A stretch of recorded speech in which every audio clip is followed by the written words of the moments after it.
Salve, salve galera, buenas! Rodrigo Siriaco na área para mais um Casa Poeticast, seu programa de quebrada, onde a palavra faz morada. Siga nossos programas através das redes sociais, Casa Poética SP. Esse programa que é uma realização da Casa Poética e da Prefeitura Municipal da cidade de São Paulo. Agora, roda a vinheta para a gente fazer a apresentação oficial do convidado desse episódio. Bora lá!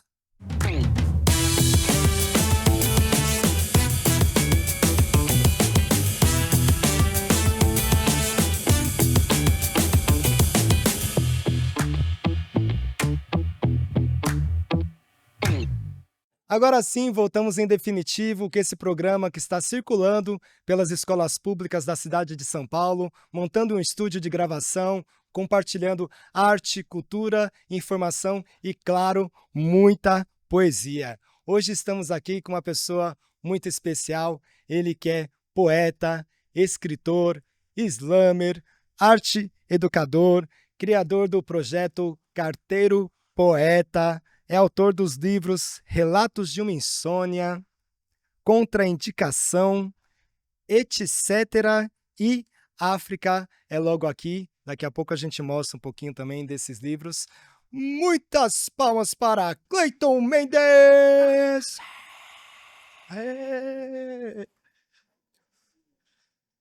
Salve, salve! Salve, salve, mano! Seja bem-vindo a esse programa. Feliz de você estar aqui, poder compartilhar aí um pouco da sua caminhada, da sua história. Vou te passar primeiro o mic para você fazer aí suas considerações iniciais. Fica à vontade aí. Muito obrigado, Casa Poética Produções, Rodrigo Siriaco, Sigo Som, a MF Céu Lajeado por estar aqui também. Gratidão, é uma satisfação de estar participando desse projeto potente, de levar essa estrutura para as escolas, de trazer essa experiência para os alunos, acho isso importante demais. E bora bater papo, bora trocar ideias sobre poesia, viagens, curiosidades, livros, literatura. Então, tamo aí. Muito obrigado pelo convite. Da hora. Mano, uma coisa quando eu te apresentei, né? Tem um projeto Carteiro Poeta, né? E que eu acho que é uma ideia bem bacana, assim, né? Pelo menos para mim, quando fala de carteiro, a gente fala de correio. Hoje em dia, a molecada muitas vezes não tem muita ideia, às vezes, dessa. Né? O correio é só aquela parada da entrega, né? De um material, de um produto, mas da minha geração, eu tenho 43 anos, da geração dos meus pais, os correios, ele tem uma história muito importante na história desse país mesmo, as trocas de cartas, quando a gente não tinha ainda a internet, não tinha rede social, não tinha e-mail, o correio também fazia um papel muito importante nesse sentido. Conta um pouquinho o que é esse projeto Carteiro Poeta. Você foi carteiro durante bastante tempo. Conta um pouquinho dessa sua caminhada aí, por favor. Eu vou... um termo que a gente usa lá na Nova York, long history short. Resumindo, longa história em espaço curto. Eu trabalhei nos Correios como carteiro durante 11 anos. E nesse processo, eu descobri o que era sarau. Um carteiro me convidou para um sarau. Foi um carteiro que te convidou? Eu não sabia o que era sarau, o que era poesia. Eu, mesmo cercado de poesia, que eu fui descobrir depois, só que eu não sabia o que era um sarau. Aí quando eu cheguei naquele sarau, o carteiro chama Carlos Malungo. Fiquei fascinado, porque para mim poesia era aquela literatura longe da minha realidade, aqueles livros cheios de poeira. Tanto que na minha escola, a biblioteca era trancada, tinha cadeado. Então, para mim, a literatura, a poesia era algo distante. Aí quando eu vou no sarau e vejo as pessoas falando poesia sobre água no feijão, sobre os calos nas mãos, falei, mano, isso é poesia? Então já faço isso. Fiquei fascinado. E eu fiquei tão fascinado que eu queria que as pessoas na rua, aí eu ia pro correio, trabalhar, entregar as cartas, e eu queria que as pessoas também soubessem o que era sarau. Aí eu chegava com a minha malinha lá, e ao invés de entregar a carta, eu começava a falar poesia. Aí eu não conseguia terminar o trabalho. As cartas ficavam paradas. Eu falei, não, preciso de ter uma ideia, um jeito de terminar o trabalho e também entregar essa poesia, mostrar para as pessoas o que era sarau. Aí eu tive a ideia de imprimir algumas poesias e entregar junto com as correspondências. E não eram minhas poesias, eram poesias de poetas que eu encontrava no sarau, que eu conhecia. Então eu entregava poesia do Vitor Rodrigues, Sérgio Vaz, Rodrigo Ciríaco, Jô Freitas, essa galera toda, Luz Ribeiro, que eu via no sarau. Falei, não, isso aqui vai dialogar com a história dessas pessoas que eu estou entregando carta. Então tem esse lance de levar a poesia, democratizar a poesia. E tem várias histórias sobre o Carteiro Poeta. E, enfim, viralizou nas redes sociais. É isso que eu ia falar, porque acabou sendo uma ideia muito bacana, chamou a atenção, né? Uhum. Você acabou tendo alguns vídeos que viralizaram, algumas participações. Como é que foi tudo isso aí? Esse que aconteceu depois dentro do projeto? Isso é muito doido, porque em tese não poderia fazer isso, entregar outras coisas, senão as O pessoal acusar de correspondências. desvio de função, né? Desvio de função e tal. E tem esse lance que você falou, a galera, antes do Correio trazia informações, cartas, mensagens, e desde que eu entrei no Correio em 2011, já vem só nos boletos, nas compras, as pessoas não tinham mais aquela relação com o carteiro. Então, além da poesia, eu também queria ter essa aproximação. E, enfim, aí eu comecei a entregar poesia junto com as cartas, e o pessoal da Trip TV pediu pra gravar isso, só que eu teria que pedir pro correio me liberar. Só que eu falei, vamos gravar, mano. Tô nem aí. Tipo, quebrei as regras. Poesia marginal, vou Literalmente. pedir autorização pra quem ir embora. Aí gravaram, eu achei que ia ficar por ali mesmo. Eu falei, não vai chegar no correio, vai ficar por aqui. Aí isso viralizou no meio da galera da rádio TV e tal, nesse meio mais do cinema, enfim. E chegou na Fátima Bernardes, essa matéria do carteiro que entregava poesia. Aí quando chega lá, aí sim, manda e-mail pro correio, aí o correio vai atrás de mim, saber, enfim, virou um burburinho, viralizou, aí fui na Fátima e tal, de repente foi legal entregar poesia, então agora pode entregar poesia junto com as cartas. Legal. Aconteceram várias coisas, enfim, depois desses É isso que vídeos. você teve problema, cara, até então? Alguma questão interna de, pô, ter furado ali, não ter seguido as regras? Alguns problemas, mas o que aconteceu? Eu virei meio que o garoto propaganda dos Correios. Ah, tá. Porque era uma imagem positiva, o carteiro que entrega generosidade, entrega sorrisos e tal. Só que aí eu virei o garoto propaganda, só que um dia após, o pessoal que tá aqui, eu sempre falo isso, ó, de casa, após o ambiente de trabalho, eu e um amigo meu gravamos uma dancinha. Aquela música do Thiaguinho. Cansei de tudo, não sei de É aquela que tá no seu nada. perfil. Essa dancinha teve 10 milhões de visualizações. Várias pessoas compartilharam, o próprio Thiaguinho compartilhou. Aí teve o Correio me processou por isso. Sério? Aí teve um processo administrativo, eu falei, poxa, também é poesia, é outra forma de recitar e tal. Aí acabou tendo alguns problemas com o trabalho que eu fazia com carteiro poeta, começou a ter algumas perseguições, e isso me encorajou a sair dos Correios. Então, faz um ano que eu saí dos Correios e tô só entregando poesias agora.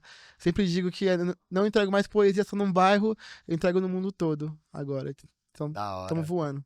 Muito bom. Mano, qual foi o primeiro sarau que você falou que, né, recebeu esse convite de um Uhum. colega que trabalhava lá? Foi no sarau. Qual foi o sarau que você foi? O primeiro sarau que eu fui assistir foi o Sarau Bodega do Brasil, mas o primeiro sarau que eu recitei foi o Sarau Suburbano Convicto. Da hora. Então tem Do o que eu Búzios. fui e o que eu recitei. E tem uma história muito engraçada, vou contar rapidinho. Do Buzo, ele fazia umas edições na Universidade 9 de Julho, com os alunos. E eu tinha descobrido que era sarau umas 2 semanas antes, e 2 semanas depois eu tenho um sarau na universidade. Falei, pô, vou me inscrever, vou participar, com coragem já, tava vendo. Aí eu dei meu nome. E o auditório lotado, assim, 500 pessoas. Teatro, um monte de gente. Falei, putz, velho, a primeira vez vai ser logo aqui. Aí começou a chamar por ordem alfabética. Chamava Aline, ninguém ia. André, ninguém ia. Falei, putz, Bianca, ninguém ia. Aí, quando chegou no Cleiton, foi um dos primeiros, sem saber o que falar ali, todo tremendo, assim. Mas foi essa a primeira vez, já foi pra um auditório gigante. Então já começou grande o lance. Foi o poema autoral? Foi um poema autoral. Da hora. Falava sobre o trem, que o trem lotou e tal. Eu não vou lembrar agora, mas eu lembro que falava sobre o trem. Tava nessa relação de pegar o trem todo dia lotado e tal, ir pro correio. Né? Aquela história, trabalhar e estudar no centro, acordar muito cedo, tem tudo isso. Então falava sobre esse cotidiano. Sim. E Cleiton, você tem uma relação, uma história muito importante também com o Islã, né? Quando Uhum, a gente fala também do movimento de Islã, o Islã da Guilhermina, principalmente, o Islã interescolar. A partir de quando que você conhece essa cena do Islã e como que tudo isso acontece para uhum. você? Slam. Eu comecei a ficar fascinado pelos saraus, isso em 2014. Então eu descobri saraus perto de casa, o MAP, o sarau que tinha em Suzano do Sacolinha, Literatura Nossa. Aí eu conheci os poetas do Tietê, que é uma galera, a Cissa Lourenço, Paulo Dado, a Cissa já veio aqui também, né? Sim, Grande abraço. Aí eles fazem até hoje, na verdade, uma intervenção chamada Poesia na Faixa, que eles vão na faixa de pedestre e entregam poesia na faixa, de graça, assim. Eu fiquei sabendo, falei, vou ir junto com eles, vou entregar poesia na faixa. E foi uma intervenção que eles fizeram próxima à estação Butantã, isso em 2015. Eu falei, vou lá. E eu moro em Poá. Pra se deslocar de Poá até o centro já demora um tempo. E então eu falei, já que eu tô aqui, vamos ver o que tá rolando na cidade depois. Aí acabou essa intervenção de poesia na faixa, ia ter um slam da Guilhermina, numa edição especial no Centro Cultural São Paulo, que fica ali na Vergueiro. Eu falei, poxa, já tô aqui no Butantã, vou ficar por aqui, não sei, eu não sabia o que era slam, falaram assim, é tipo um sarau com competição. Falaram assim, um tipo um sarau, sarau com competição. Aí eu falei, como assim? Eu não sabia o que era. Aí eu cheguei lá no slam da Guilhermina, nessa edição, meio sem entender as regras, não sabia, e pedi pra participar. E nesse dia tava Nibrizante, Fábio Boca, Adelson, Marina Félix, um timaço. Eu participei, o pessoal do Poeta do Tietê também foram. E foi incrível, que a primeira vez que no Slam eu fiquei em segundo lugar, quem ganhou foi Marina Félix. Falei, Pô, putz, aí eu fiquei viciado, porque, tipo, tem um lance da dinâmica, da nota, tá, se eu falar assim talvez seja melhor. E desde então eu não parei mais. O Slam da Guilhermina, o coletivo, começou a me chamar para atividades, ir em escolas, através do Slam Interescolar. Então, desde 2015 que eu tô inserido nesse universo dos slams, das batalhas, seja como slammer ou como formador. Hoje, muito mais como formador, dando oficina de escrita, de corpo, do que indo participar de batalhas. Então tem esse lance da transição também, de chegar, de conhecer, mas agora entender que ajuda melhor de outra forma. Então é muito legal, muito potente também promover os slams nas escolas. da hora. E, e aí, quando você tá no Islã da Guilhermina, no Islã interescolar, você tem esse papel que sai um pouco de poeta, escritor e mistura um pouco com arte e educação, né? Isso. E conta um pouco como que isso acontece para você também. Algum momento, alguma história para você que foi mais marcante, alguma memória que você traz disso? Nossa, tem várias histórias assim de indo como poeta formador em escolas, de coisas que emocionantes mesmo, sabe? De relatos de professores falar que aquele famoso aluno problema, que dá trabalho, e quando vai ver um exame ele fica fascinado, até declarações de criança, adolescente, que fala, pô, isso é forte. A menina tem dois, eu vou contar essas duas, rapidinho. Uma que Não precisa ser rapidinho, não. pode esticar o Pode, chiclete. pode ficar à vontade. Aqui você é o convidado, o tempo é seu. Pode ficar. Fui numa escola, dei uma oficina de slam e tal, expliquei, aí teve um momento de mic aberto, e a menina tava tão fascinada assim, que ela falou, nossa, a minha mãe precisa conhecer isso também. Eu fiquei. Foi uma frase simples, mas esse lance dela querer compartilhar aquilo com um próximo dela, ela tava tão feliz. Não, a minha mãe também precisa descobrir o que é isso.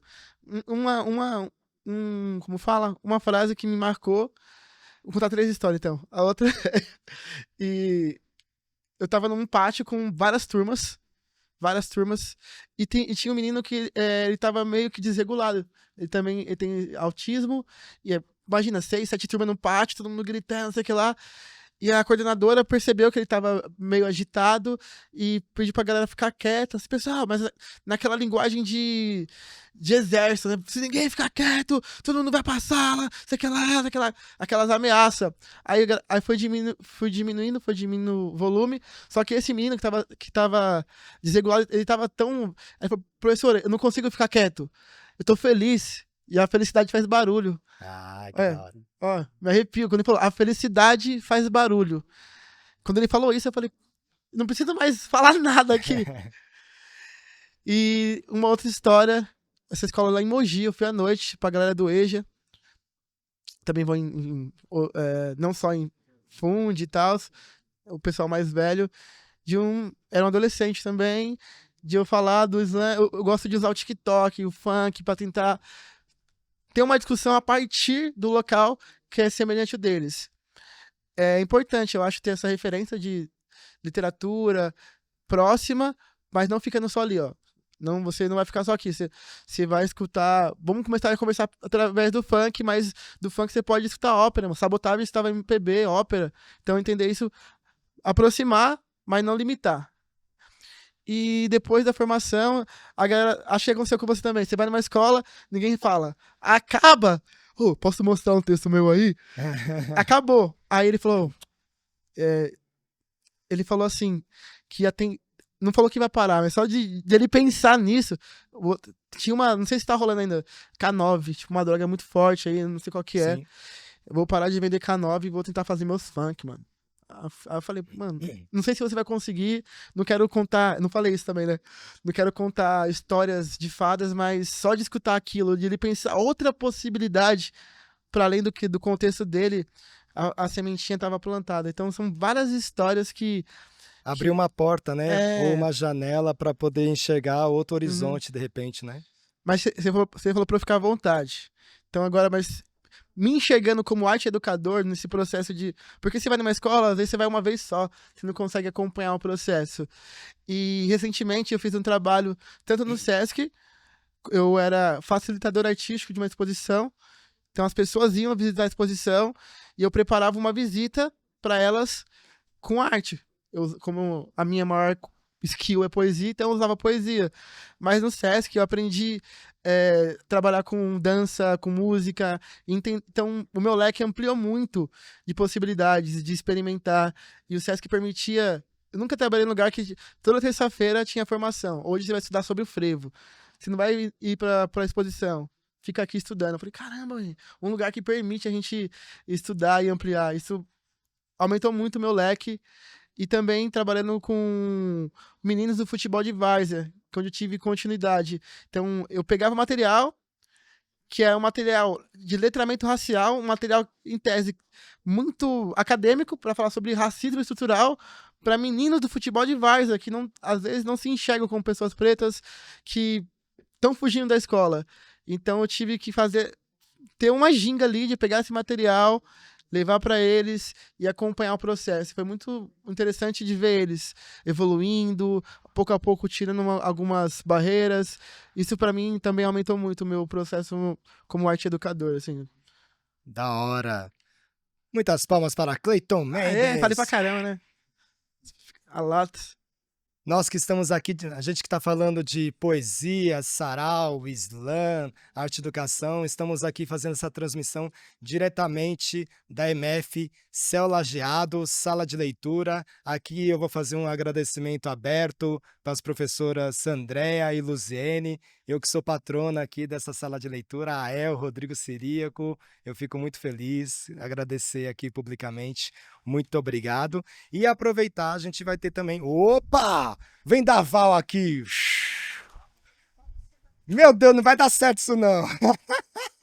Para você que não tá entendendo, ligamos o ventilador porque tá um pouquinho e aí caiu, traz aqui pra gente. É podcast, gente, é desse jeito mesmo. Caiu logo o livro da nossa querida Carolina Maria de Jesus, não pode não. Deixa eu...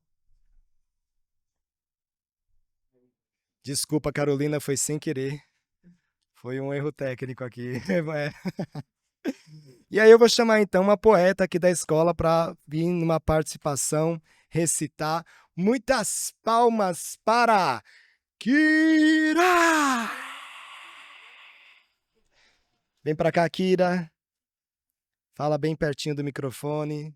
Pode fazer seu poema ali para aquela câmera. Ó. Não, fica aqui. Isso. É só olhar para lá. Ó. Meu nome é Kira, o nome do meu poema é Mulheres, e eu posso começar a ler? Fica à vontade no seu tempo. Certa vez, alguém disse, homens têm medo de que mulheres riam deles, mulheres têm medo de que os homens as matem. Ou, isso não seria a pior coisa que podem fazer. Homens têm medo que as mulheres o recusem, mulheres têm medo de recusar. O pior que ela pode dizer é o não. O melhor que você pode fazer é aceitar. Quando mesmo Foi quando mesmo que o significado de não mudou para me abuse, por favor? Quando o uniforme da escola se tornou sinônimo de assobio e buzinadas? O sutiã dela tá marcando. Eu vou olhar. Sabe, meu sonho. Meu sonho é poder sair na rua sem ter que ouvir nojeiras. Como, por exemplo, lugar de mulher é na cozinha. Ou vai lavar uma roupa. Isso quer dizer, vou te diminuir apenas por ser mulher. Mas esquecem antes de ser perdão, que antes de ser gênero, somos mulheres, somos humanas. Mas os tempos mudaram. Querido, liberdade pra mim é pouco. O que eu desejo mais ainda não tem nome. Uou! Muito obrigado, Kira. Muito obrigado. Bate aquele nervoso, às vezes a gente e faz parte, né? Acontece com você, acontece comigo, acontece com o Cleiton. Acontece. Aproveitando o poema da Kira, vou pedir para o nosso convidado para recitar também, compartilhar um pouco da sua poesia com a gente, Cleiton. Fica à vontade aí. Licença para falar. A gente estava falando desse processo de trabalhar como arte educador, e quando no SESC eu trabalhava numa exposição, uma poesia que eu acho linda, né, porque é minha, escrevi nesse processo de estudo, de estudar sobre várias danças. E, enfim, eu vou usar aqui como referência. Parece dança, mas é luta. É resiliência, herança de uma gente que não se curva. Parece dança, mas é arma de quem consegue sorrir, apesar das tretas, dos traumas, dos karmas. É o revide de quem revida com swing, de quem usa o sorriso de uma forma sublime. Parece uma simples dança, mas é resistência, é punho cerrado, é tapa na cara, é ancestral inteligência de um povo que não para e que batuca pra não pirar, que senta em roda pra se olhar, que carrega no peito o peso do mar e justamente por isso sabe da importância, urgência e necessidade que temos em celebrar. Parece dança, mas é tecnologia, é um grito por direito, dignidade, é arte, poder, magia de conseguir transformar a dor em felicidade. É a vontade de querer ser quem se é banzo, é saudade, mas também é voar com as asas dos pés. Parece dança, mas é lágrima enxugada, é pedido por liberdade, é suor, alma lavada, é futuro, é ancestralidade. Parece dança, mas é requinte no movimento, é um legado, é diáspora, é memória, reconhecimento, é manutenção de África. Parece dança, mas também é cicatriz de quem ainda não recebeu indenização. É o dedo na cara de um país com uma falsa abolição. É o grito elegante de quem não abaixa a cabeça, de quem não abaixa a guarda, de quem sabe dos perigos constantes, quer viver em uma pátria bastarda. Parece dança, mas é gira, ginga, é esquiva. É o assé, a fé, a esperança de quem, apesar dos pesares, ainda acredita. Parece dança, mas é um oceano. É revolta, é vingança, são grilhões se quebrando, parece dança.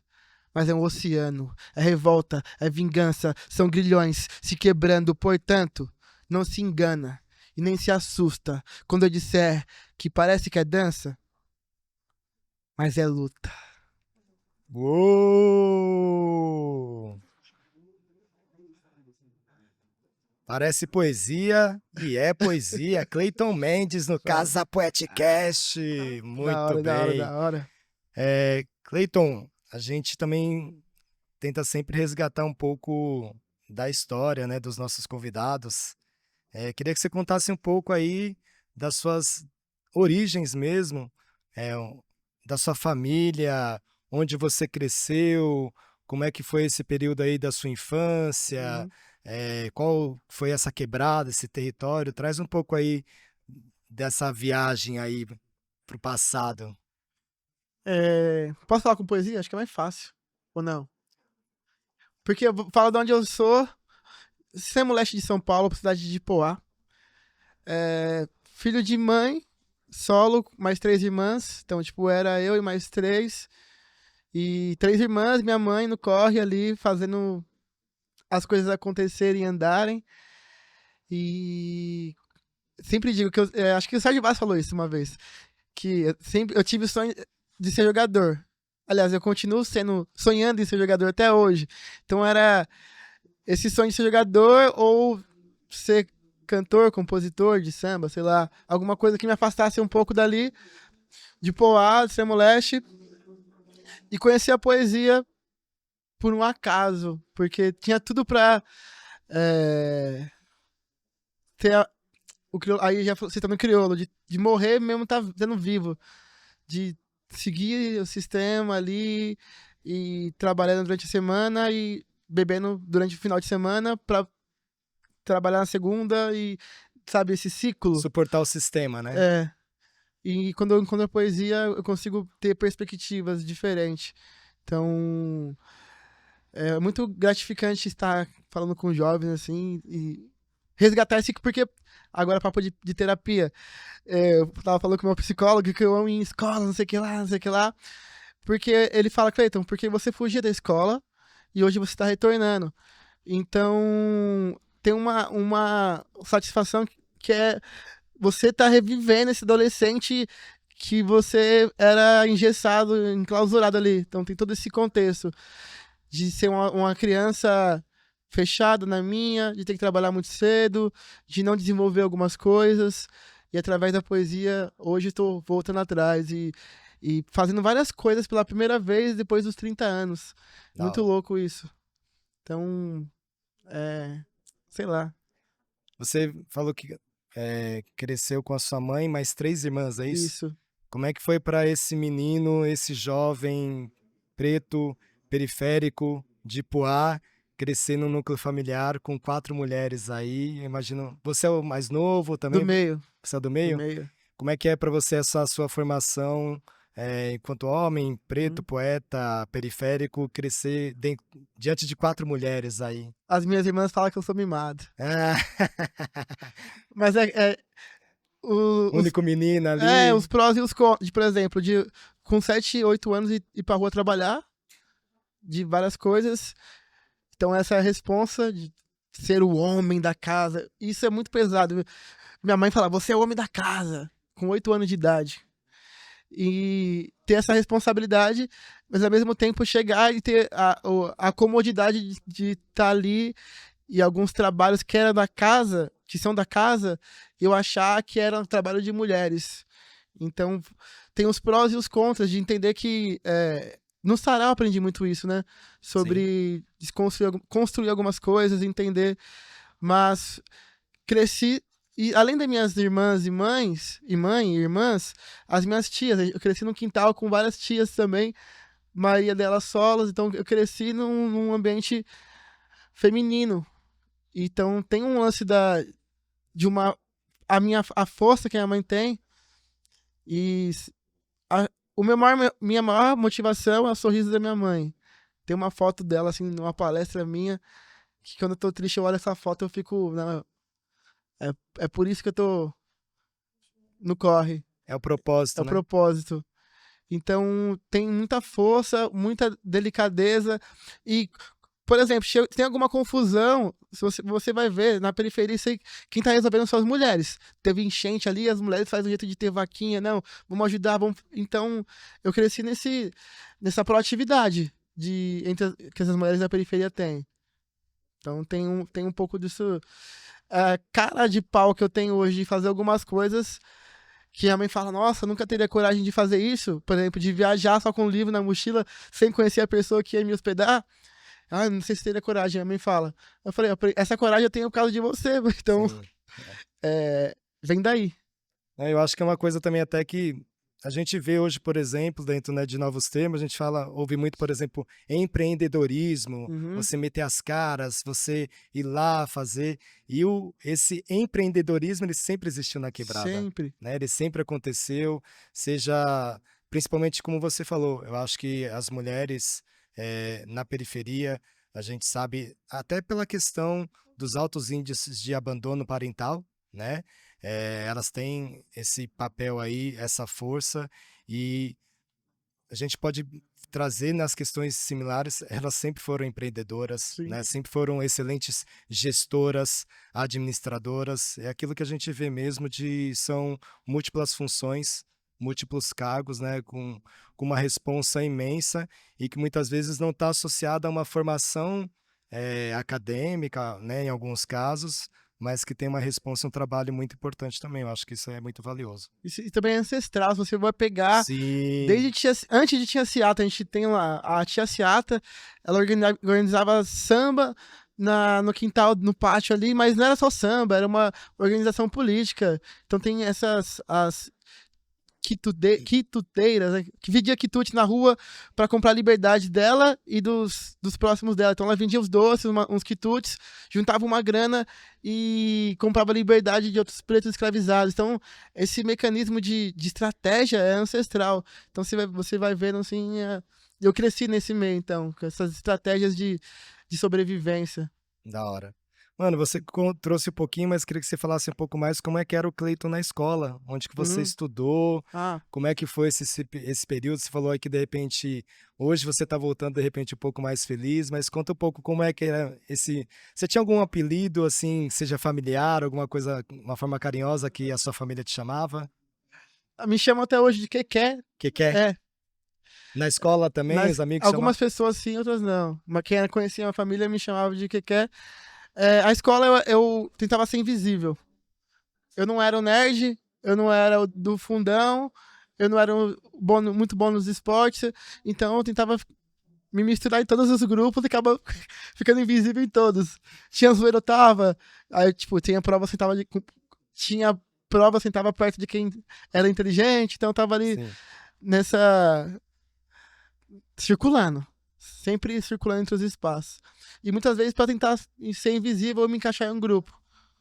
Então, nunca fui sei lá, o problema, nem o garoto exemplar da sala. Do meio ali, sabe? Nota 7. Você acha que nesse sentido a escola, por exemplo, para você, ela mais trouxe potencialidades ou ela trouxe mais, assim, questões de afastar, questões mais difíceis mesmo de lidar?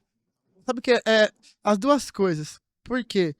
Na escola eu sofri várias repressão de só entender depois que aquilo, putz, mano, se você for parar pra pensar isso, eu sofri racismo na escola, de uma professora. E ao mesmo tempo, eu encontrei a fanfarra, que foi meu primeiro contato com a arte, foi através da música. Então tinha um professor que dava aula lá na fanfarra, e eu falei, vou ver qual que é disso aí. Então, eu comecei tocando cornetão, depois fui pro trombone, e depois na sala de aula tinha alguns problemas. Então tem essa dualidade de ter um espaço cultural ali na escola, onde eu me sentia mais confortável, e também ter um espaço onde eu me sentia preso e reprimido. Então tem essa dualidade para mim, a escola. Da hora. Estamos aqui no Casa Poetcast com o poeta, slammer, escritor, arte educador Cleiton Mendes. Convidar você, se ainda não se inscreveu, se inscreva em nossas redes sociais, @casapoéticasp. Estamos aqui também diretamente de Guaianazes, Céu MF Lajeado, Extremo Leste, lugar muito querido para todos nós. E eu vou chamar mais um estudante aqui da escola. Agora, para fazer uma pergunta primeiro, vou pedir muitas palmas. Cadê Milena? Pode se levantar, chega para cá. Palmas para a Milena! Fica à vontade de fazer essa pergunta, Milena. Boa tarde. Boa tarde. Meu nome é Milena. Perdão. Eu queria te perguntar como que era a sua vida antes da literatura e como que ela é agora. Boa pergunta. Minha vida antes da literatura... Fica aqui. Eu falei um pouquinho, eu trabalho desde muito cedo, então só pensava em trabalhar ter alguma coisa para ter um dinheirinho no final do mês. E antes da literatura. Então, quando eu descobri a literatura, eu descobri que eu preciso trabalhar, e eu amo trabalhar, mas eu descobri possibilidades. Então, pós-literatura, eu descobri que eu consigo ter possibilidades. E ter asas e ajudar a fomentar outras asas. Então, essa é o pós-literatura. Descobri que eu tenho asas e posso ajudar a fomentar outras asas. Da Poético, hora. né? Seu Casa Podcast. Manuel de Barros diz, poesia é voar fora da asa. Poesia vai fora da asa. E agora eu vou aproveitar e pedir para mais uma colega aqui da escola, mais um colega da escola também vir aqui para recitar. Então, aproveitando essas palmas, muitas palmas para Matheus. Matheus. Chega para cá, Matheus. O nome do meu poema é O Tribunal Social. No Tribunal Social, o júri é a multidão, sem rosto e muito menos compaixão. Como belos juízes que são, batem seu martelo no palco da opinião. Instituída a lei social, temos uma bela Constituição, formada por achismos e por senso de comunhão. E para quem pensar diferente, a sentença nada é benevolente. Há todo um exército para te punir devidamente. Neste tribunal, o réu é todo alternativo, seja preto, mulher ou pessoa com autismo. Julgados desde o primeiro suspiro, incriminados pela sua existência. Neste tribunal social, redijo como bom escrivão, mas anseio como um mau cidadão. Peço a descriminalização da existência e a legalização da vivência. Muito obrigado, Matheus. É isso aí. Cleiton, aproveitar agora. O Cleiton tem 4 livros publicados, correto? Certo. A gente tem o Relatos de uma Insônia. Não estou com ele aqui presença fisicamente, mas tem esse aqui. Contraindicação. 5 miligramas de poema. Venda sob prescrição médica, poética. Médica também, né? Igual o poeta Sérgio Vaz fala, quem lê enxerga melhor. Então, prescrição médica aí. Tem o Etc. Temos também o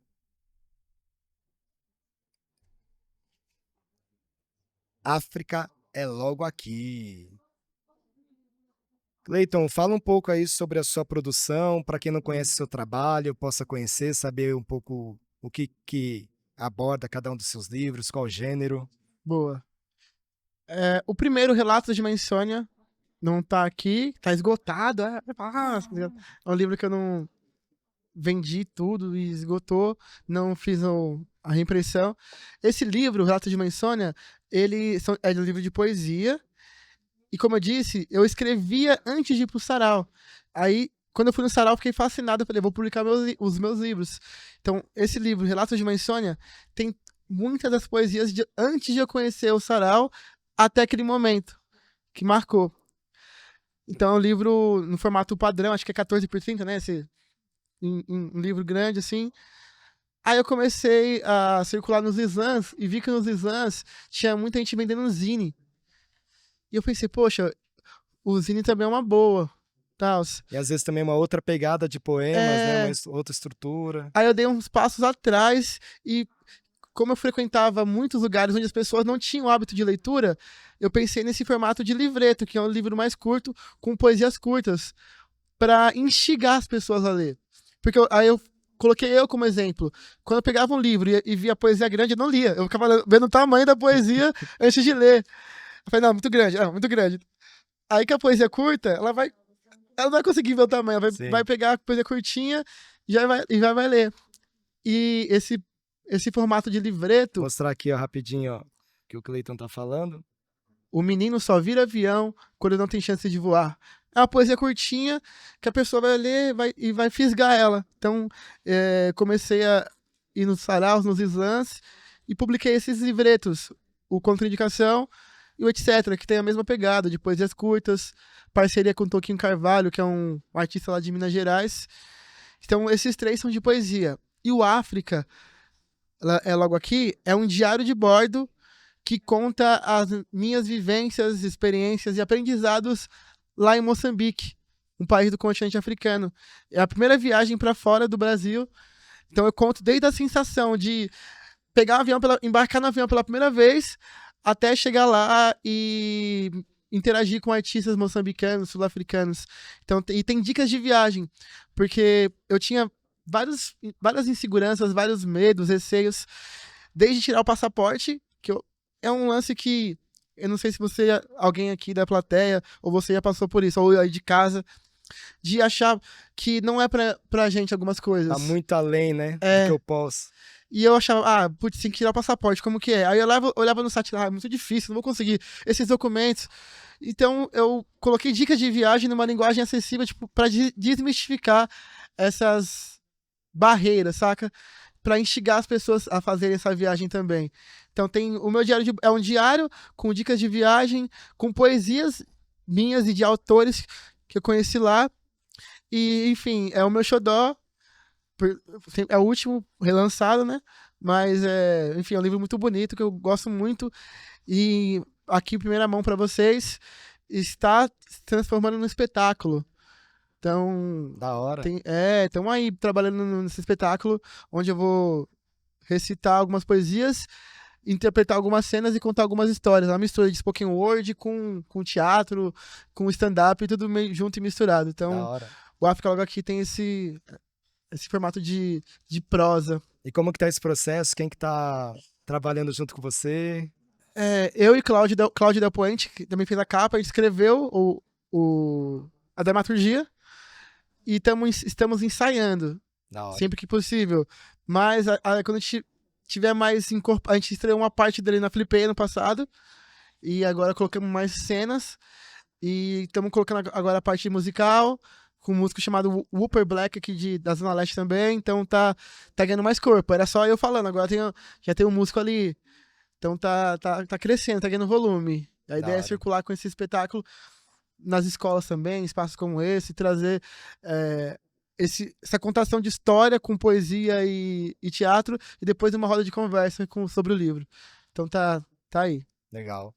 Cleiton, você falou do África Logo Aqui, dessa viagem. Você também tem uma parada que é bem bacana. A gente estava conversando um pouco antes de ter feito outras viagens depois, né? Eu acho que a gente quase como a gente consegue fazer uma primeira viagem assim mais longa. A gente tá até falando de uma frase do Quintana, né? Que viajar é mudar a roupa da alma. Isso. E eu acho que é um pouco isso. E aí eu queria que você contasse um pouco dessa sua experiência, compartilhasse um pouco, né? Quais foram os lugares que você foi e o que essas viagens elas trazem para esse Cleiton Mendes antes e depois que ele faz essas viagens também. Boa. Em Moçambique, eu escolhi Moçambique, que foi o meu primeiro destino, porque eu queria resgatar essa minha ancestralidade de ter referências de pessoas pretas. E Moçambique porque é um país que fala português. Então, África é um continente imenso, e eu pesquisei países que falavam português lá e tal. E eu cheguei em Moçambique por causa do idioma e descubro que lá eles falam mais de 20 idiomas. Isso virou a chavinha na cabeça. Peraí, gente, aqui eles falam mais de 20 línguas, eu só falo português. E tem um lance que me encorajou a estudar, a aprender outros idiomas. Aujourd'hui, je parle un peu de français, falar outros idiomas, inglês, francês, espanhol, mas a autoestima que eles têm lá, que é essa coisa que eu tava trabalhando. Por exemplo, qualquer pessoa aqui no Brasil que é descendente, ou nem precisa ser descendente, conhece ou teve algum familiar que passou pelo processo de escravização, ou teve um bisavô, tataravô, enfim, lá as pessoas não passaram por esse processo. Então, ver eles, Moçambique, a galera toda arrumada, na estica, assim, negociando de igual para igual, eu falei, caramba, gente, de não ter esse receio de não pertencimento a espaço, a lugares. Tem muito ainda as marcas da colonização, Exato. do período da escravidão. Eles têm, mas de outro formato. Sim. E isso me virou a chavinha.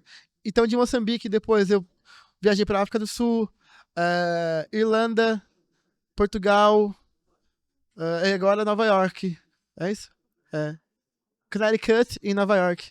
Então, foi através dessa primeira viagem para Moçambique que me encorajou a aprender outros idiomas e também me encorajou a fazer viagens pelo mundo. Descobri o lance da asa, que a Milena perguntou, foi aí que eu descobri que eu tinha asas também, de poder me enxergar como essa pessoa de viajar para além de fronteiras.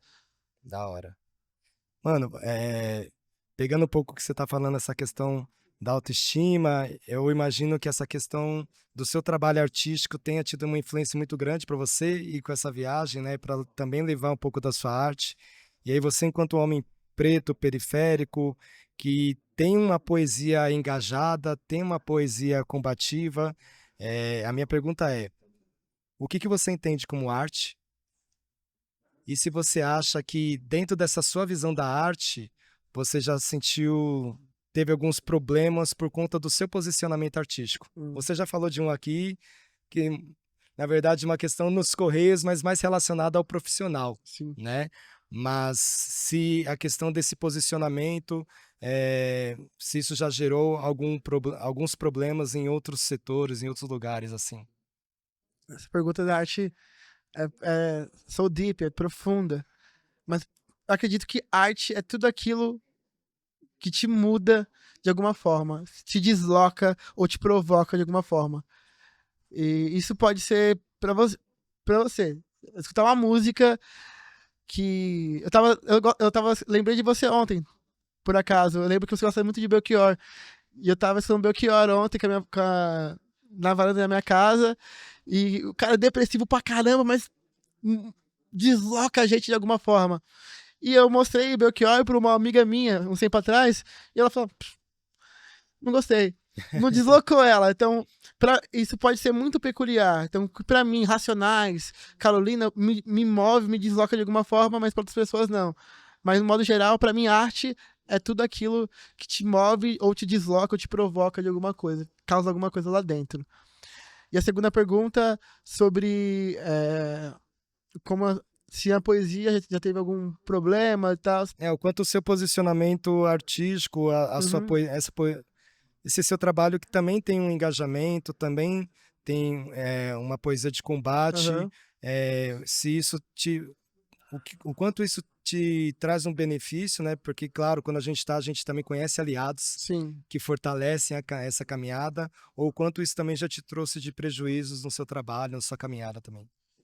Bom, eu acredito que tem mais coisas positivas pra mim do que negativas, porque esse lance de passar mensagem, de fazer as pessoas se identificarem, eu acho isso muito potente e importante.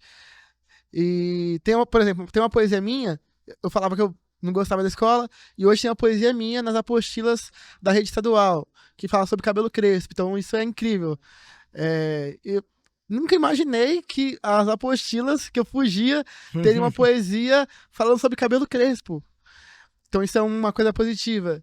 E já tive em lugares, eu também entendo nesse exemplo que eu vou dar, de um educador que dava aula no colégio particular e me chamou. Aí ele conhece meu trabalho já, então ele me chamou, ele sabe mais ou menos o que eu falo.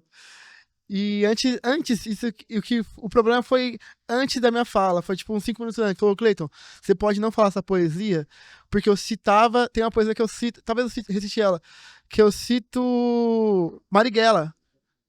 Eu só cito, assim. Então, ele falou, putz, Cleiton, é que aqui e tal, eu entendo o lugar dele como educador num colégio ali, que... Ele pediu pra você não falar. Aí eu fiquei pensando, gente, o que eu vou falar agora? Quando pede pra gente não falar, aí que instiga a gente a falar, né? Resultado, falei, mas não voltei mais lá. Não me chamaram de novo. Mas porque... Gostaria de falar o nome do... Não, tipo assim, se ele falasse antes, eu poderia preparar outro material para apresentar sem problema nenhum. Mas ali em cima da hora eu tinha preparado e foi meio complicado. Mas a única vez que eu acho que teve esse ruído por causa da minha forma de falar. Entendeu? Da hora. É isso aí, gente. Casa Poetcast. Estamos aqui, MFC Lajeado. Vou chamar mais uma estudante aqui para fazer uma pergunta pra gente. Rafaela? Chega pra cá. Palmas para a Rafaela. Vem um pouquinho mais pra frente aqui, Rafa. Isso. Eu queria saber o que te inspirou, quem te incentivou a continuar a fazer os seus livros e quem te incentivou a continuar continuar escrevendo. Boa pergunta. O que me inspira até hoje é o sorriso da minha mãe. Tem um homicida fala, triunfo pra nós é o sorriso da nossa coroa. O Mano Brown também fala o que me inspira até hoje é poder levar sorriso pra minha mãe. E mãe, não sei, a mãe de vocês deve ser assim também, tudo engraçado, assim, ó. Ela gosta de falar bem da gente pras amigas dela. O meu filho foi viajar, o meu filho lançou livro, toda. Então, levar esse motivo pra mãe se gabar com as amigas dela. Isso me inspira. E como referência de escrita, acabei de citar também o próprio Sérgio Vaz, que eu leio o Sérgio Vaz, ou escuto o Sérgio Vaz, me dá um gás de continuar. Então, Sérgio Vaz é a minha grande referência e inspiração. Tem uma escritora chamada Chimamanda Adichie, que é uma escritora nigeriana também, que ela é referência, ela é incrível. Então, fora da música, que é o Mano Brown, Racionais, Belchior, Djavan, tem várias referências aí. Mas vamos colocar minha mãe e Sérgio Vaz. Ok, muito obrigada. Valeu. Obrigado, Rafaela. Mano, aproveitar que você trouxe essa questão da referência, queria que você compartilhasse algum livro que você leu e que mudou um pouco, virou a chave, mudou a visão de mundo aí do Clayton, e conta um pouco sobre por que mudou pra galera, de repente. São alguns, mas eu acho que eu vou falar do primeiro que eu li de literatura marginal, eu nem gosto dessa palavra mais periférica, sei lá, que acho que, como que é o nome? Antropofagia Poética, da Sérgio Vaz explicando a Cooperifa, com pezão, que eu entendi aquilo ali, então, que eu descobri que tinha uma galera... Eu acho que Cooperifa, Antropofagia Periférica. Antropofagia Periférica. Que é da coleção... Nossa, agora eu vou lembrar daqui a pouco. Que foi onde que eu vi que... Isso eu li em 2014 para 2015. Que eu vi que tinha uma galera que já... Foi quando eu comecei a conhecer o sarau. Eu acho que é da coleção Tramas Urbanas, organizada pela Heloísa Buarque de Holanda. É isso? Eu tenho lá ainda. Depois eu acho que é isso mesmo. E eu falei, poxa, esse negócio de sarau que eu descobri agora não é de agora. Tem um tempo já. Ele falava dos balões, que eles colocavam poesia. Sim. Toda essa história. Poesia fora do ar. Eu fiquei fascinado por isso. Falei, preciso ir lá. Tanto que a primeira vez que eu fui na Cooperifa, eu levei todos os meus livros que eu tinha no Sérgio Vaz pra ir autografar, assim. Parecia a sofa, né? Parecia, sei lá. E esse livro que virou a chave. Mas tem um outro livro que eu falei da Chimamanda. O mais famoso dela é o Americaná, que eu acho incrível. Mas tem um chamado dela também, chamado Meio Sol Amarelo. Sim. Que ela narra os conflitos de uma guerra civil na Nigéria ali, o quanto isso foi pesado e triste, mas ela consegue escrever de uma maneira sutil. E ao mesmo tempo é pesada, mas é uma coisa que me pegou, que me inspirou, não me inspirou, mas que me deu mais confiança para escrever o meu livro, o África, porque é fora da minha zona de conforto. Aqui antes são poesia e aqui é uma prosa. Sim. Então essa forma dela narrar alguns acontecimentos com uma forma poética que eu também trago no meu livro África. Então esses dois livros eu queria trazer e indicar para vocês. Da hora. Eu acho que também uma coisa que eu fui aprendendo também com o tempo, né? A gente vem de um movimento dos saraus, do slams, que tem essa poesia, uma poesia mais visceral, né? Até porque eu acho que é uma poesia que a gente tá também gritando, tá falando de muitas dores, muitas coisas que nos marcam, que nos cercam, que nos violentam. E aí o primeiro movimento é soltar tudo isso, né? Porque senão sufoca. Então a gente tá tirando aquilo que nos sufoca. E aí, pelo menos pra mim, depois de um tempo veio o movimento, principalmente quando eu fui pai, que eu falei, poxa, minha filha vai crescer, será que é só essa visão de mundo? Porque isso não é o mundo. Isso é um pouco do mundo que eu vejo que me machuca. Será que é só essa visão de mundo que eu vou passar para ela? E aí vem um pouco de como é que a gente também pega esses processos que muitas vezes, sim, nos violentam, nos machucam, mas também a gente consegue transformar em outra coisa que pode falar dessa realidade, mas de uma outra maneira. Para mim ainda é um mistério, né? Eu ainda estou tentando aprender a fazer isso. E aí eu queria também que você falasse um pouco como que funciona o seu processo de criação.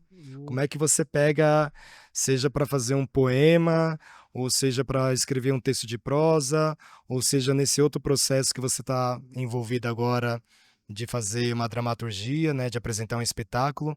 Como que funciona para você esse seu período de criatividade, esse seu processo criativo? tem duas formas. A de sentar e ficar ali, agora eu vou escrever. Tipo, desliga o celular e tenta. Nem que seja uma frase, vou escrever. Pode ser a pior frase, mas praticar. Por exemplo, para você ir pra academia e ganhar músculo, tem que treinar. É um processo. Para você se formar na escola, é um processo. Então, é uma profissão ser escritor. Então, tem que praticar todos os dias ali e se exercitar. Então, tem esse processo de exercício mesmo.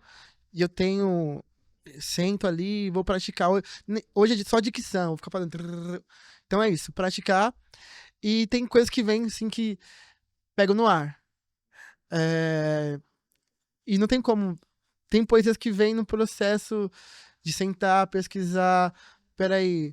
Tem poesias que demora 3 meses pra ficar pronta, porque é uma responsabilidade. Você tá ali falando, então, eu não posso falar besteira. Mas tem poesia que vem de uma vez só. Essa aqui da dança foi num processo de conhecer sobre o frevo, tal, da capoeira, veio de uma vez só. Então tem esses 2 processos, de sentar, praticar, treinar, escrever, e tem as pessoas que vêm como uma psicografia, de chegar ali, tá pronto. Então tem esses 2. Da hora. Eu acho também que, às vezes, eu vejo muito assim comigo também. Parece que veio de uma vez só, mas na verdade a gente tá trabalhando Tá aquilo ali, internamente, já tem mocota, né, com várias coisas ali estudando. É que chegou aquele momento, parece mesmo, de fazer a gestação ali, né, de parir essa criança, esse poema. Eu acho da hora. É porque, desculpa, porque tá ali, é através das suas vivências e referências que você vai colocar pra fora. Então tá fermentando, tá tipo naquele banho-maria, sabe? Que tá ali, Sim. só esperando você puxar. Uma hora tem que servir o prato, Uhum. né? Manda mais um poema aqui pra gente, então. Eu falei do contraindicação, né? Vamos lá. Clássico. Deixa eu ver se eu lembro ele. Se quiser a cola, tá aqui? Não, ele é grande. Ele é grande? Não tá. Eu sou a contraindicação. Favelado com livro na mão. Eu sou a contraindicação. Favelado com livro na mão. Valeu, Alessandro Buzo, pela inspiração. Literatura periférica é minha ostentação, então toma. Poeta preto, tipo Luiz Gama. Poderoso como Obama, mais perigoso que Osama. Sou racional, fi. Sou nego drama. Eu tô pela leste, pelos loucos, nordeste, meu povo. É papo reto, tipo um jab de boxeador. Curto e direto. Exijo mais respeito, faz favor. Eu não vim pra esclarecer, eu vim pra escurecer. Tipo Malcolm X, tipo Kunta Kinte. Tô com o machado de Xangô e a leveza de um herê. Vou ressaltar minha cor, doa quem doer. Olha que ironia. Olha que ironia, os meus erros de português vira gíria e os boy copia. Diretamente da periferia, eis aqui mais um representante do fundão. Nos meus versos protesto contra a covardia, eu protesto contra a discriminação. E o sistema gela. Quando vê um livro na mão do pretinho da favela, tenta nos ludibriar com novela, mentira, na tela, propagam, mazela, mas eu, no doguela, fecho com Marighella, sou formado em Viela, meu professor, Mandela. Esse apartheid uma hora vai desmoronar. Racistas, fascistas, covardes vão ter que se curvar. O Império Achante contra-ataca, no olhar o brilho constante para iluminar as mentes opacas. Nosso exército está fortemente armado, achando poesia, crônica, rima e verso para todos os lados. A sua educação privada não vai nos privar de mais nada, pois todos os dias surge um sarau novo na quebrada e estamos fazendo mais lançamento que a NASA. Vai segurando, vamos tomar a Casa Grande de assalto, poeta suburbano colocando a periferia lá no alto. Ali tem muita coisa para mudar. Ok? Tô ligado. Mas quem um dia ousou nos humilhar, vai nos ver exaltado, com o punho cerrado, pique pantera no topo do pódio. O sorriso de um favelado, e muita gente ainda causa ódio. Mas pra mim, sorriso negro é felicidade, e meu povo não pede arrego, tamo em busca de igualdade. Ei, povo escuro, você tem muita luz, mas ainda quando coloca um sorriso na cara. Inspiração, Carolina Maria de Jesus, as forças vêm de Guerreira Dandara. Poesia e RAP no mesmo proceder, batendo de frente até o fim. Não podemos esquecer da revolta dos malê e da importância de Luiz Marim. E aí, deu pra entender que isso aqui é revolução. Preto, poeta, periférico. Muito prazer. Eu sou a contraindicação.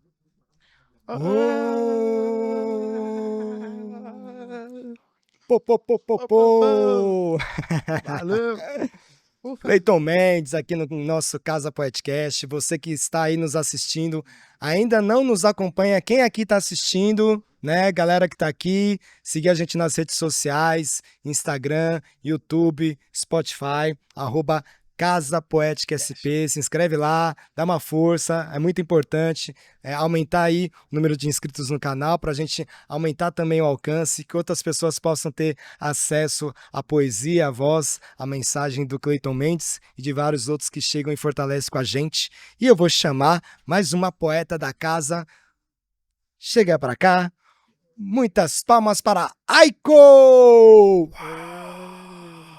O nome do meu poema Calma, calma. Perdão. A gente tá batendo palma ainda. Vai lá, O nome do meu poema é Líbero. Me jogo no chão toda vez que cai um pedaço do meu coração. Me faço de líbero e salvo meu coração de se quebrar como vidro. Palavras machucam, não que eu seja uma pessoa sensível, mas já sendo, tome cuidado comigo.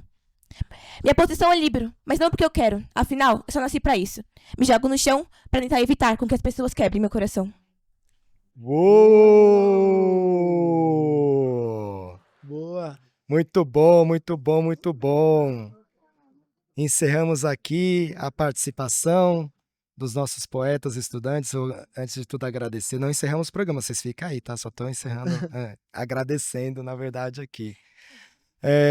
Mano, teve uma palavra, eu até marquei aqui, você falou uma hora, papo de terapia, né? Porque uma coisa que eu sempre trago, que eu acho importante trazer, eu trago para os convidados para perguntar, porque eu acho importante a gente trazer para a escola a questão da saúde mental, conversar um pouco. A gente tem questão de ansiedades, angústias.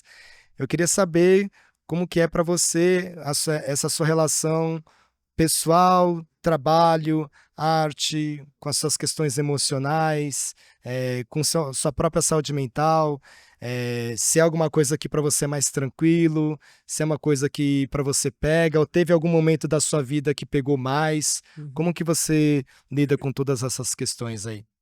É muito importante falar disso, e às vezes é muito difícil falar também, né? Sim, total. Porque, principalmente nas periferias, hoje menos, mas falavam quando você ia atrás de um psicólogo, você tá maluco, é doença de rico, esses negócios. Você nem chegou no ponto de estar depressão, mas só de você buscar um tratamento, as pessoas, esse cara é maluco e tal. Então tinha todas essas barreiras para dar o primeiro passo de procurar. Acredito que muita gente sofreu na pandemia. Foi onde um pouco antes da pandemia, que eu comecei a perceber a importância disso, mas na pandemia foi ali, eu preciso cuidar da minha cabeça, porque eu tava realmente pirando e, enfim. Mas foi um processo de quebrar esses paradigmas, quebrar essas barreiras, e me ajuda muito. Você faz terapia? Faço. Eu preciso retomar. Na verdade, quando eu saí dos Correios, eu consegui continuar um pouco, mas eu parei. Não recebi alta, mas eu fiz 2 anos e meio e dei uma parada por questões de trabalho e dinheiro. Mas eu fiz durante 2 anos e meio terapia. Então, e nesses 2 anos e meio, a minha relação, tanto com a minha poesia, com a minha escrita, com a minha família, mudou muito. Mudou muito.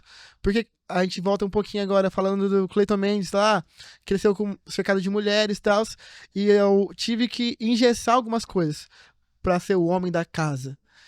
Então, prematuramente tive que trabalhar, mas algumas coisas que crianças e adolescentes tiveram, eu não tive. Desde falar eu te amo pra minha mãe, eu fui falar eu te amo pra minha mãe agora. Dar abraço, as coisas esse toque, eu tinha, sei lá, Tinha um bloqueio, né? Tinha um bloqueio. E através da terapia, eu fui desbloqueando e percebendo o valor disso, cara. Então a terapia mudou essa chave na minha cabeça. E a comunicação não violenta também, que meus avôs xingavam, falava alto, brigava. Então a forma de comunicar é diferente. Então perceber que eu posso não reproduzir essa comunicação violenta de só gritar e tal. Eu falei, não. Isso reflete também na escrita, não só na relação familiar, mas também na escrita. Peraí, eu posso gritar de outra forma. Então a terapia me ajuda muito nisso. Da hora. Eu concordo também. Eu acho que uma coisa que tem tem muito em vários lugares, na quebrada principalmente, né? Tem bastante.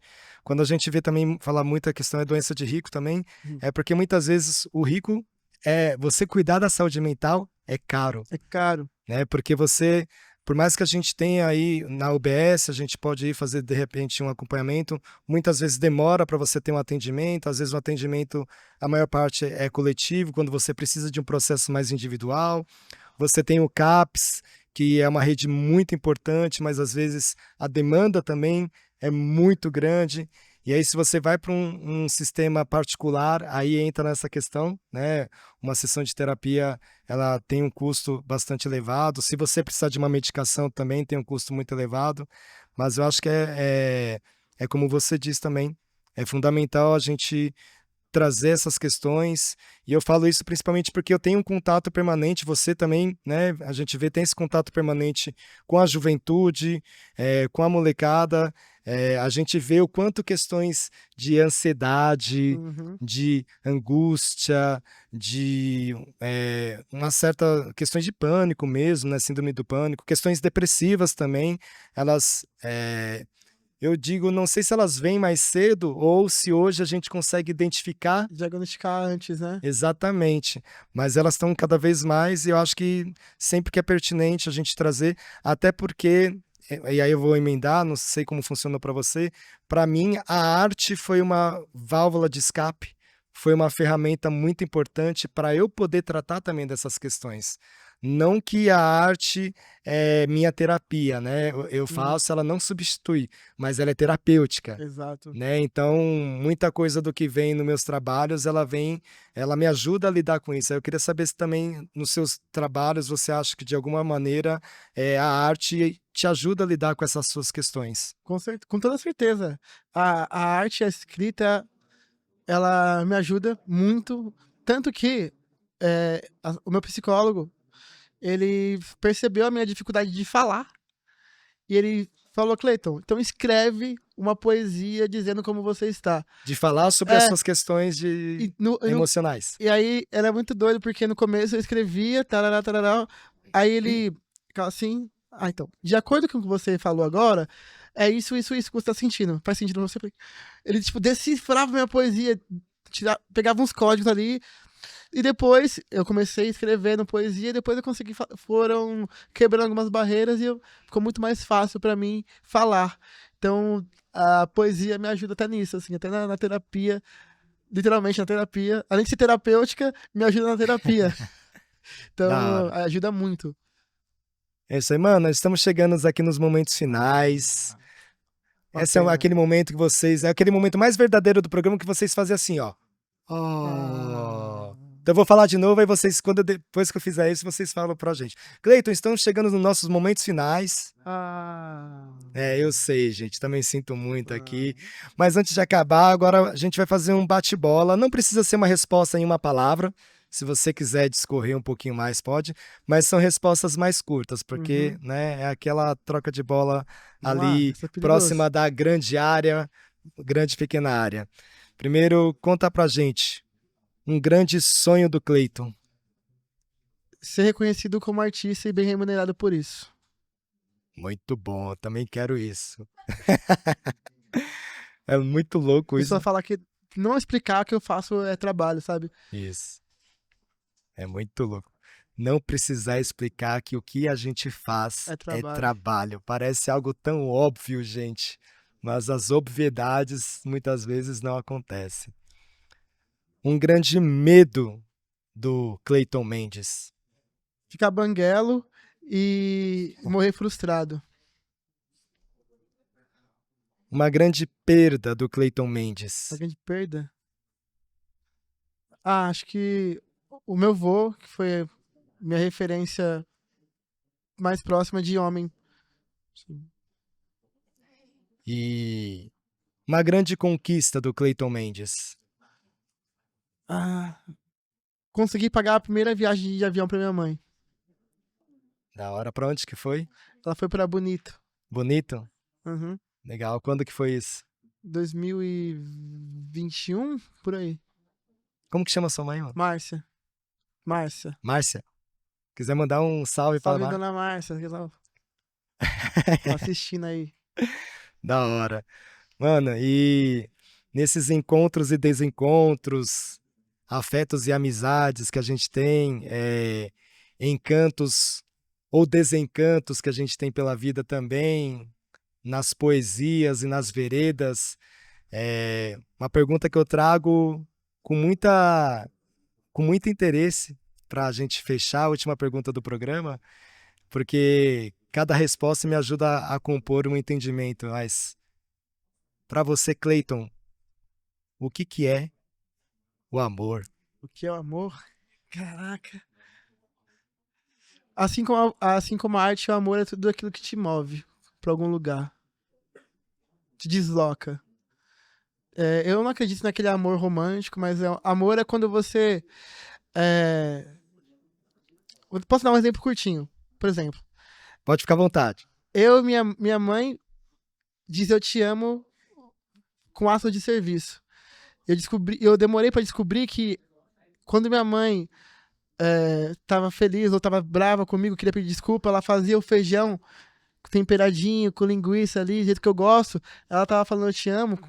Quando minha tia, que trabalhava no centro da cidade, e mora no Itaim Paulista, e na minha primeira viagem, eu não tinha mala, e ela trouxe uma mala gigante do patrão dela no trem lotado, na linha 12, aquilo eu te amo. Quando eu descobri isso, então o amor move a gente de uma forma, não precisa de falar. Então, não sei se eu consegui explicar, mas o amor Amor é verbo, é, amor é ação, é, né?